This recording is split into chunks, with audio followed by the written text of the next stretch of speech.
Welcome to Ratul study care. আজকের ভিডিওটা একজন স্পেশাল পার্সনের জন্য।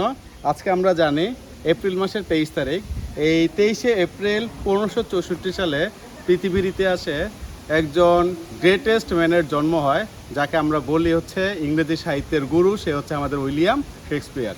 ওনার জন্ম হচ্ছে 23শে এপ্রিল 1564, ওনার মৃত্যু হচ্ছে 23শে এপ্রিল 1616 সাল। বুঝতে পারছেন? ইংরেজি সাহিত্যের জগতে মোটামুটি সব জায়গায় তার স্পর্শ আছে এবং তার লেখালেখির ধারণাকে কেন্দ্র করে অন্যান্য রাইটারও বিভিন্নভাবে লেখার প্রতি একটা কি ইন্সপায়ার্ড হয় এবং ভেবেছে আজকে যেহেতু তার জন্মদিন, প্লাস এই দিনে আবার 1616 সালে সে আবার কী করে মারা যান। ঠিক আছে, তাকে নিয়ে দুই একটা কথা বলি। সে হচ্ছে ইংরেজি সাহিত্যের গুরু।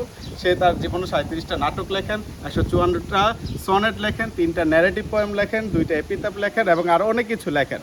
এই লেখালেখির মাঝখানে দেখা গেছে কি যে তার আগে যিনি ছিলেন ওনার ছিলেন হচ্ছে জিওফ্রে চসা, যিনি হচ্ছে ইংরেজি সাহিত্যে প্রথম ইংরেজি ভাষায় ইংরেজি সাহিত্য প্রথম স্টার্ট করেন কি আমাদের জিওফ্রে চসা, যার জন্ম হচ্ছে 1340 এবং মৃত্যু হচ্ছে 1400।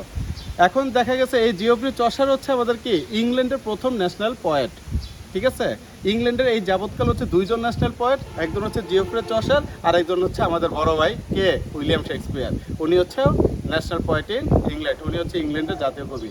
ওনার লেখালেখির এরকম সব এটাকে কি বলে, তার ছোঁয়ার কারণে তাকে উপাধি দেওয়া হয় বিভিন্নভাবে ফাদার অফ ইংলিশ লিটারেচার, যেটা জিওফ্রে চসারকেও বলা হয় ফাদার অফ ইংলিশ লিটারেচার, এদিকে শেক্সপিয়ারকেও বলা হয় ফাদার অফ ইংলিশ লিটারেচার।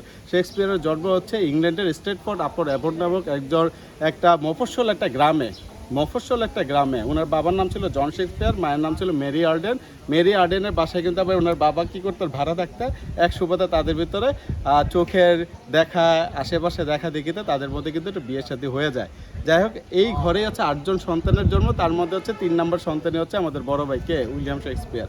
ঠিক আছে, ইংরেজি সাহিত্যে দেখা গেছে যারা লেখালেখি করছেন, লেখালেখির কারণে তাকে বলা হয় ফাদার অফ ইংলিশ লিটারেচার, তাকে বলা হয় বার্ড অফ অ্যাভন, তাকে বলা হয় পয়েট অফ হিউম্যান নেচার, তাকে বলা হয় সুপারস্টার ইন ইংলিশ লিটারেচার, তাকে বলা হয় ডেজলিং সান, এবং সে ছিলেন কে একটু আগে বললাম ন্যাশনাল পয়েট ইন ইংল্যান্ড।